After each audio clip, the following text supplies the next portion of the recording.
Hey, Pierre, how's it going? How's the recipe going for a Pharaoh's feast? Hey Laura, nice to see you. I'm actually, yes, making the bread from scratch, and that's what we're going to do all together. Baladi bread, it's a fabulous recipe. We're also going to make a baba ganoush, so very nice eggplant dip, very nice fresh ingredients, lots of garlic, all the good stuff for the people we like.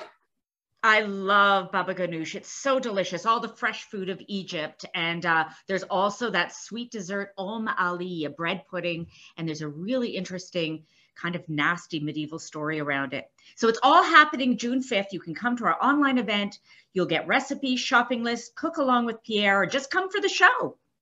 Looking forward to see all of you. So please welcome June 5th. We're going to have a fabulous afternoon. We're going to learn a lot about history and about cooking. I'm teaching you all of my secrets. So we want to see you there. Everybody's welcome.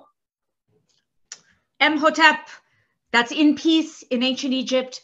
Take care and we'll see you June 5th.